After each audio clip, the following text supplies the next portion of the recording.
환골 탈태를 해야 한다고 말씀하셨잖아요. 그 얘기는 네. 변화를 의미하죠. 네네. 예를 들면 흔히 사람들 말씀하시는 게 삼성? 니네 왜 이런 거 안 하니? 근데 저는 그게 이해가 안 가. 아니 저렇게 잘하는 회사한테 어쩌라는 거야. 조금 비유를 주자면 그 이대호가 야구 잘하거든요. 네. 근데 이대호는 야구 잘하면 축구도 해라. 저는 그렇게 인식이 돼요. 아니 그 친구는 야구만 잘하면 되고 충분히 그거로 자기 목 다 하고 있는데 그 대신 제가 말하는 거는 이대호 그분이 이제 그 이렇게 뭐랄까 뭐 그걸 통해서 돈을 많이 벌었으면 뭐 그 돈을 가지고 뭐 어디 김연아처럼 송도에 뭐 건물을 사든 아니면 꿈나무 축구단을 만들든 뭐 평소에 어렸을 때부터 꿈이었던 배구단을 만들든 이렇게 해서 좀 뭔가 다른 식으로 이렇게 새로 싹을 한 게 아닌가. 그러니까 뭐 제 개인적인 견해를 말씀드리자면은 삼성전자는 그 애플과 달리 공장이고요. 그 다음에 거기서 퀵 팔로우로 엄청 옵티마이즈 되어 있는 조직인 것 같고요. 그거는 건드리면 안 된다고 생각해요. 하지만 삼성이 축적한 재산을 가지고 자본을 가지고 뭔가 다른 플레이를 할 수 있지 않을까라는 식으로 좀 접근하면 어떨까 그런 개인적인 생각이 좀 있습니다. 그리고 따져보면은 어떻게 보면 이제 국내 이제 소비자 이제는 뭐 소비자라는 말보다는 아예 그냥 컨슈머식의 그런 표현이 조금 더 나을 것 같은데요. 이미 그 눈높이는 굉장히 많이 올라가 있는 상태고요. 제가 보기엔 국내에 이제 폰을 쓰든 뭐 어떤 하다못해 노트북을 가지고 어떤 행위를 하는 뭐 이런 걸 따지고 봤을 때 이미 수준은 이미 이만큼인데 국내에서 이렇게 행위를 하고 계신 업체분들을 바라보는 소비자 입장은 갭이 너무 크지 않은가 라는 좀 생각이 좀 들고요. 그러다 보니까 제가 아까 말씀드렸던 것처럼 죽어도 깨어나도 얘네는 저런 정신이 없다. 너네 맨날 하드웨어만 들다 만들어갖고 뭐 할 건데 그게 너네 거냐. 뭐 어차피 그 외국에서 플랫폼 갔다가 와서 찍어내는 거 아니냐. 그러다 보니까 이제 그게 가장 극명하게 나타나는 거 보면 요즘 CF를 보면은 진짜 차별이 많이 되는 것 같아요. 아이폰 CF하고요.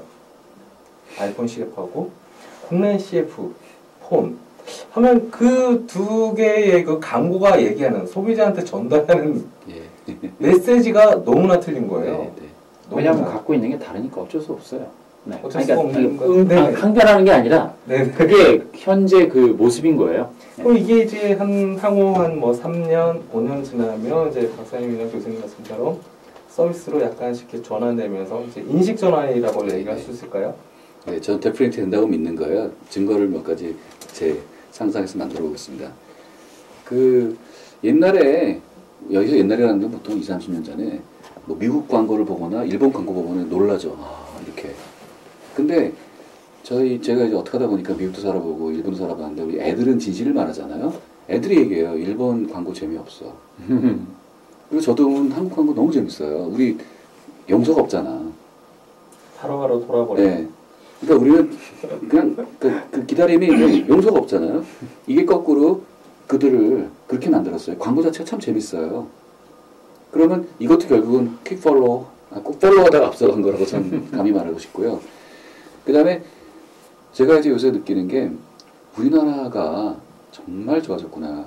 그런데 우리나라가 아마 제가 UN 그 구분상 선진국 맞나요? 모르겠습니다. 아닐걸요. 아직 해서 이렇게 아직 아니에요. 경계선에 뭐 저희 선진국 아니에요. G20이니까 선진국이라 얘기하시는 분도 계시죠. 위에서. 제가 알기로는 아직까지 그 무슨 모종의 등급에는 선진국은 아닐 거예요. 무슨 얘기냐면 우리가 예전에는 아예 남의 나라였잖아. 아메리칸 드림부터 뭐 일본만 해도 부러운 나라. 근데 어느 순간에 이렇게 착시는 아닙니다만은 좋은 거죠. 꿈을 꾸게 됐어. 우리 쟤네가 안 밀린다. 근데 사실은 갭이 있어요. 사실은. 근데 그 실제 갭보다 특히 IT 분야에서 우리가 느끼는 갭이 참 작아요. 그래서 그런 불만들이 나온다고 저는 믿고 있고요. 근데 이거를 객관적으로 보게 되면 대단한 거거든요. 그래서 저는 지금 이제 뭐 미국은 이런데 왜 우리는 왜 이러냐. 사실 그 글로벌 서비스 동시 런칭이 지금 우리의 그 어떤 일상에 들어온 게 이렇게 몇 년 안 돼요. 페이스북 맞습니다. 같은 거. 네. 이게 말이 안 되는 거예요. 사실은. 거의 이제 전 세계가 실시간이죠. 네. 네. 근데 그게 마치 한 10년 전부터 그런 것 같지만 그렇지 않아요. 그리고 솔직히 말하면은 지금 우리가 뭐 아이폰, 그러니까 모바일 인터넷이 무선 인터넷이 그러니까 너무나 당연한 것처럼 느끼시지만 2년도 안 됐어요. 아직 약정도 안 끝났어요. 맞습니다. 제 약정이 아직 1년이 남았거든요. 그러니까 제가 말하신 거는 그때 그 1년 반 사이에 저는 이제 일본에서 아이폰 런칭할 때 일본에서 좀 근무할 수 있었고 일본 그 미국 사람들이 계속 관찰하는 게 소프트만큼 비밀이었고 몇 대냐. 그래갖고 일본이 100만 대 돌파하는데 10달인가 뭐 그걸 했어요. 과연 될까? 그게 왜 그러냐면은 그 일본이 아시겠지만 옛날에 그 MS-DOS PC가 들어간 것도 좀 시간이 걸렸고 또 일본은 워낙 그 일본만을 뭐라 하더라 그거를 그들만의 리그가 좀 강했잖아요. 근데 그래서 아이폰이 과연 될까 안 될까 결국 됐거든요. 근데 우리나라는 일본보다 더 빨라요. 제가 볼 때. 거의 한 2년 만에 2천만 명인가요? 네네네. 굉장히 이건 아마 기네스북에 올라가야 될 거. 그럼요. 그래서 이 페이스로 하게 되면 제가 볼 때 과거에 특히 지나간 한심장 경험 보자면은 뭐 전문 용어로 한 몇 년 내에 아작을 내는 게 아닐까. 그 뭐 통계를 봤더니 국내 경제 활동 인구의 60% 이상이 이제 스마트폰을 쓴다라는 그런 통계도 있는데 그 중에서도 30에서 40%는 폰으로만 이용한다는. 아직 그럴 수밖에 없는 거죠. 예. 예. 그 어떻게 빠르게 성장한 그 보급률에 비해서 우리가 어찌 보면 그 고객들을 만족시킬 수 있는 그 스마트폰 전용 서비스들도 많지 않은 거고 앱들도 생각보다 뭐 많다의 문제보다는 뭐 퀄리티 문제라 보는데 네 어쨌든 너무 급격하게 성장한 거죠. 맞습니다. 그 일본에서 한번 나름대로 조사를 좀 한 적이 있었어요. 그러니까 근데 그 재밌는 게 일본이 그 무선 인터넷 액세스 사용량이 2006년도인가 유선을 앞질렀습니다. 그래서 전 생각했어. 참 특이한 사람들이다. 그 조그만 거로 뭐 하는 거지? 라고 생각했었어요. 그런데 우리나라 지금 추월했죠. 추월한 걸로 알고 그죠? 있습니다. 네. 불과 1년 반 만에 추월했습니다. 일본은 그 NTT 도코모가 무선턴 서비스를 97년인가 8년도에 시작을 했어요. 놀랍게도 NTT 도코모가 그렇게 일찍 시작했더라고요. 전 세계 최초로 알고 있습니다. 네. 거의. 우리는 유선 인터넷 막 깔고 있을 순간에 네. 일본 친구들은 유선은 그냥 ISDN으로 그냥 하고 무선으로 가버렸더라고요. 뭐 그런 식이죠. 그렇죠. 그 중간을 거의 그냥 뭐라 그럴까요? 스킵을 한다 그래야 되나요? 한 7년이 걸려서 네, 건너뛰는 일본은 방식으로. 7년이 걸려서 무선이 이제 드디어 앞섰는데 우리는 한 1년 반 만에 그냥 확 넘어가 버렸어요. 미국이 2010년 3년인가 아직 거긴 멀었을 거예요. 예, 아직 뭐 보급률도 뭐 예. 50%가 안 되니까. 그러니까 이게 말이 안 돼요. 속도로 보게 되면. 이게 국내만은 굉장히 특이한 상황인 것 같습니다. 어떻게 보면. 그러니까 인프라는 빨리 깔리죠, 우린. 그렇죠. 네. 음식은 잘 안 바뀌고. 정보통신 뭐 이렇게 순위를 매겨보면 IT 강국인데 실제로 보면 IT 인프라 강국이죠. 정확하게 IT 맞습니다. 강국은 아니고. 맞습니다. 네. 이제 다행인 게 그나마 작년까지만 해도 유선 인터넷 강국이었는데 지금은 따뜻하게 인터넷 강국이라고 말할 수 있고요. 근데 저는 되게 낙관적으로 보는 게 사실은 이제 유선 인터넷 쫙 깔리고 나니까 뭐 여러 가지 이제 이렇게 말하기 어려운 몇 가지 그 해프닝들 무슨 누구양이라든가 뭐 이런 걸 통해서 발전 무지하게 했고요. 그런 것이 모바일에서도 한번 터지어 주세요. 그다음에 이제 뭐 게임, 그다음에 뭐 네이버 다음 이런 것들이 쫙 올라와서 하나의 그 어떤 성공 사례를 만들었잖아요. 그래서 무선도 아마 그런 게 올 거예요. 그래서 처음 하신 질문인데 이게 의미가 있는 거냐? 의미가 있는 이유가 이런 거죠. 옛날에는 이거 없었는데 지금 있어. 근데 사람들이 다 이거만 써. 그러니까 가게도 그 제가 듣기로는 문 앞에 몇 명이 지나가냐에 따라서 매출이 딱 된다 그러더라고요. 그래서 저는 그래서 무조건 된다고 믿는 거예요. 그리고 중요한 거는 대학교에서 뭘 가르치겠습니까? 당연히 모바일에서 개발하는 거 가르쳐야지 뭐 C랭귀지, 포트란? 안 가르치죠. 거의 이제 안 배우는 언어 중에 하나로 대학생들이 그렇죠. 가장 물론 뭐 픽사점으로 배우기는 하지만 가장 안 다루고 싶어하는 언어 중에 하나가 이제 C. 그렇죠. C는 별 필요가 없죠. 네. 요 정도에서 그 플랫폼 정도로 놔두 이제 맞추고요. 예. 그 다음에 이제 콘텐츠 마지막. 지금까지 뭐 구글, 애플, MS 얘기는 뭐 거의 국내에서 아직 되지는 않았기 때문에 MS 얘기가 빠졌는데 아마존 얘기를 좀 잠깐 했으면 좋겠어요. 저 아까 그 서비스 얘기를 잠깐 하셨는데 우리 플랫폼이 문제가 아니다. 플랫폼은 이제 아니다. 그 이제 서비스다. 그럼 이제 서비스를 제공을 해야 되는데 대부분의 서비스는 이제 콘텐츠라는 어떤 포장이라 해야 될까요? 그런 형태가 들어가지 않습니까? 이제 사용자가 실제 이걸 소비하고 또 재생산할 수 있는 어떤 선순환이 돌아가야 되는 그런 걸 위주로 하고 갔는데 국내에는 아마 아직도 그런 형태의 회사는 없는 것 같고 외국에는 그 아마존처럼 하나의 어떻게 보면 콘텐츠 유통업체라고 해야 될까요? 하나의 예전엔 실제 프로덕트를 유통했던 업체인데 지금은 오히려 조금 더 이제 시장이 더 커졌죠. 그 무형의 콘텐츠를 이제 유통하는 업체가 되어 있는데 요게 국내한테 업체나 국내 소비자한테 주는 어떤 뭐 이슈라 해요. 소비자라기보다 좀 뭐하지만 그러니까 사실 콘텐츠에서 우리나라가 제일 앞선 게 하나 있죠. 온라인 게임.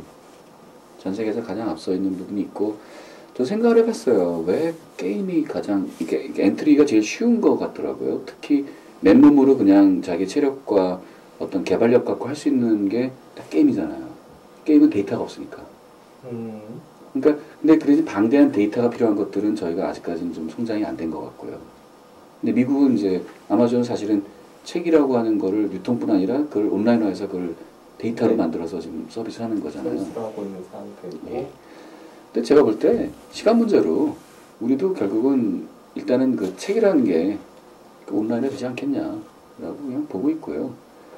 그리고 제가 한때 놀란 게 그 지마켓이든 옥션이든 그냥 여기는 유통 사이트인 줄 알았어요. 근데 어느 날 보니까 이제 거기서 주장하는 게 유통도 컨텐츠다. 그렇게도 볼 수 있겠구나. 왜냐하면 이 쇼핑 자체가 하나의 제품 정보를 보고 사는 것 자체가 하나의 또 즐거운 요소가 됐잖아요. 그래서 그 아마존이 이제 급격한 이제 성장세를 이제 그 실제 예전에 초기 한 5년에서 7년 정도는 실제 거기 이제 CEO가 수익을 내지 않겠다라는 입장에서 그 실제 투자를 받고 시작한 다음에 좀 일찍 이제 수익을 이제 보기 시작했는데 그거에 가장 터닝 포인트가 됐던 것 중에 하나가 아마존의 고객 평가가 올라가게 되는. 그렇죠. 그리고 어떤 책을 이제 자기가 선정을 해서 보게 되면 남들이 무슨 책을 샀다 이런 추천 시스템. 하나의 콘텐츠가 재생산된다 그래야 되나요? 그렇죠. 실제 내가 그거 사러 들어갔지만 오히려 내가 거기에 콘텐츠를 생산해주고 나오는 부가 정보를 생산해주고 있는 거죠. 그렇죠. 반대로 그런 콘텐츠 사업들이 이제 좀 나아지는 것 같은데 국내에서는 진짜 그런 것들이 아직은 거의 없지 않겠습니까? 실제 뭐 댓글 시스템 정도? 그렇죠. 조금 있긴 한데 좀 많이 약하죠. 그러니까 제가 개인적으로 얼마 전에 그냥 이제 업무용 책을 사느라고 이렇게 좀 예산이 있어서 뭘 샀어요. 몇 개 샀는데 찾을 필요가 없는 거야. 몇 개 사갖고 이렇게 했더니 밑에 촥 나와. 이 책을 산 사람이 이걸 샀거든. 보니까 다 괜찮아. 다 샀어요. 또 나와.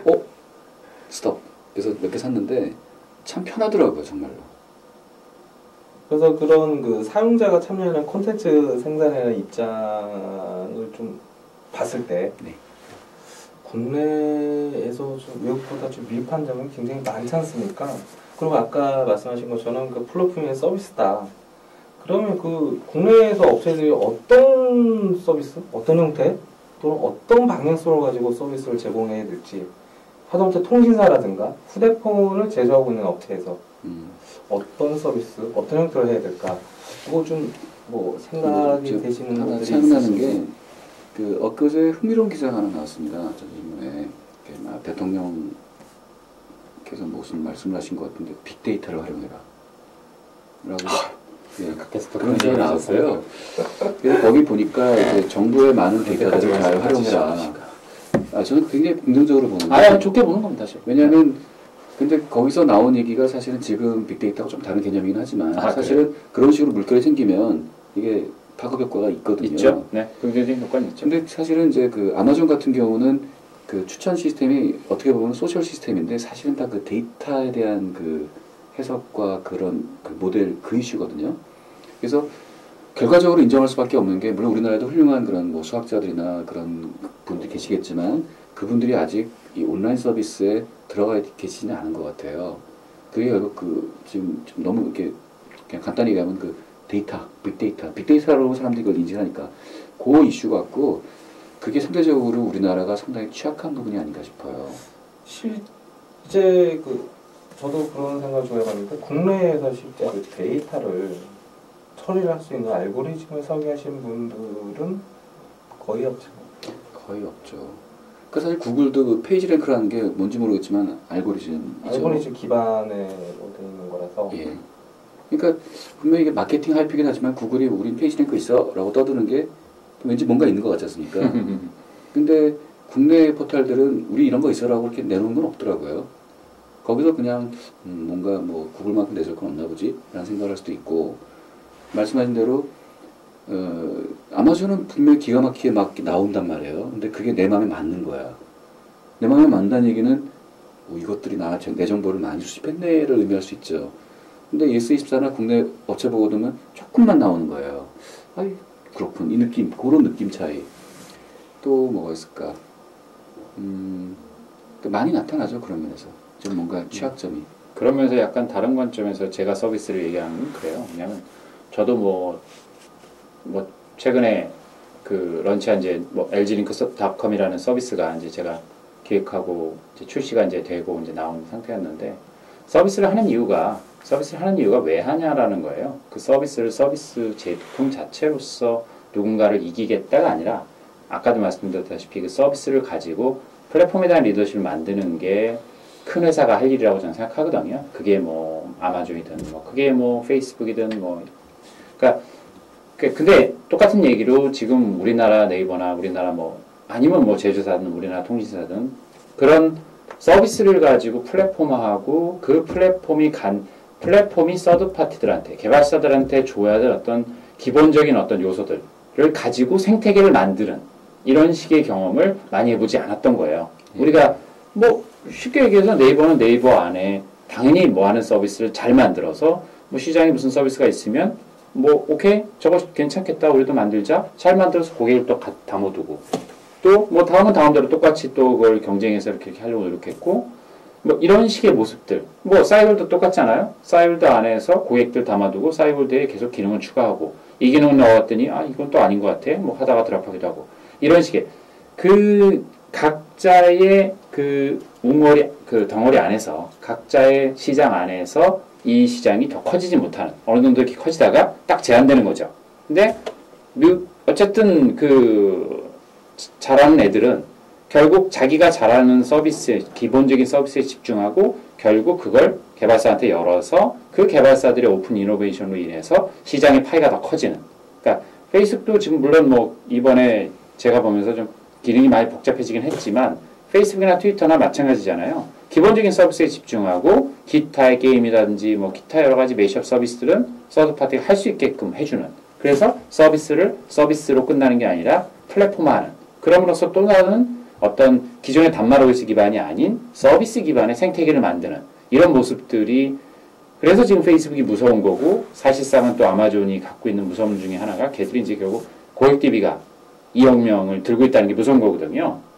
그래서 그런 것들이 우리나라가 또 해줬어야 되는 건데 못 해본 아쉬운 점이 있는 거죠. 서비스 업계에서도.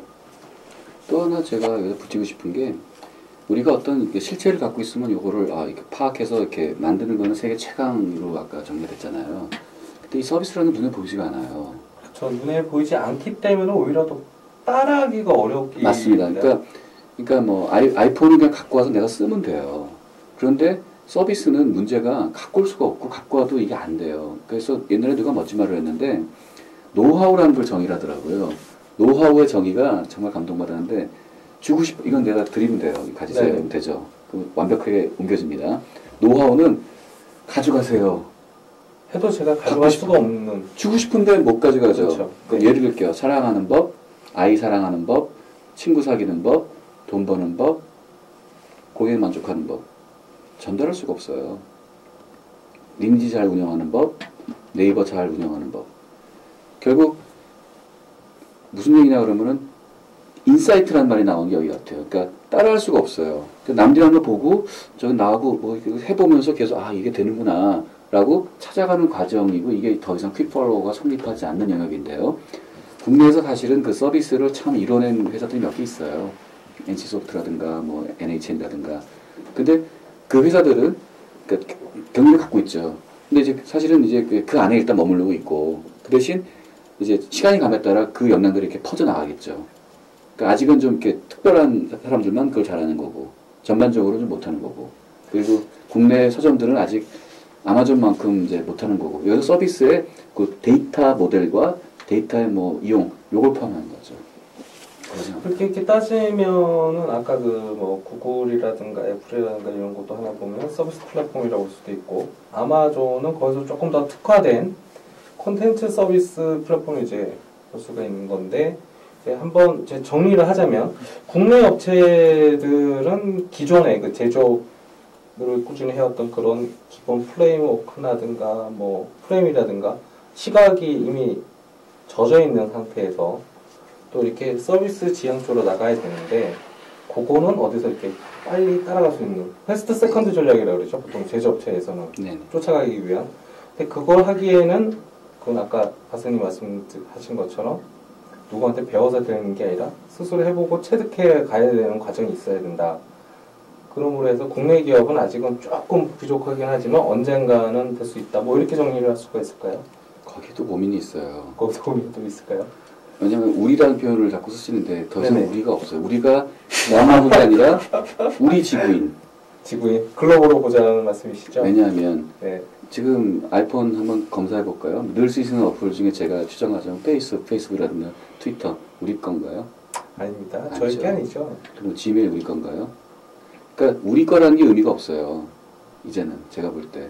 그래서 저는 한때 생각한 게 야 이제는 무슨 그러니까 지메일 좋은데 내가 굳이 그거 메일 만들어봤자 인포 되겠어? 그냥 지메일 써. 그 대신 아까 말한 것처럼 그래? 그러면 그 뭐랄까 가치의 중심이 올라가면 되는 거잖아요. 그럼 내가 그 메일을 갖고 다른 걸 만들면 되잖아요. 다른 돈을 벌면 되죠.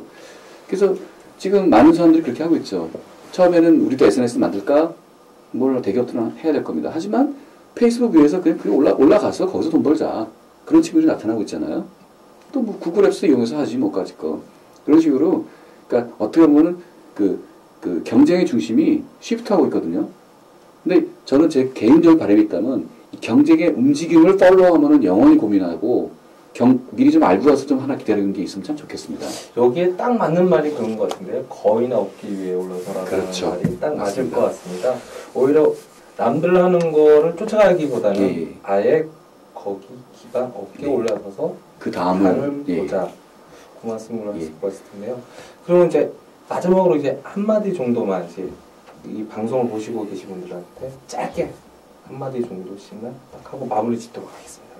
먼저 교수님도 글쎄요, 저도 뭐 긍정적으로 생각하는 입장이고요. 기본적으로 어쨌든 뭐 저를 포함한 그래도 업계에서 좀 이렇게 생각이 있으신 분들이 비슷한 얘기들을 하고 있다고 저는 봐요. 그래서 뭐 국내 제조업이 잘 돼야 제조회사들이 어쨌든 전 세계적인 경쟁력을 현재 갖고 있고 앞으로도 가질 가능성이 높기 때문에 그분들이 더 잘 해줘야 또 그분들과 같이 이렇게 쉽게 일할 수 있는 국내 개발사나 뭐 중소기업들이 성장할 수 있는 가능성이 높아지는 건 사실이에요.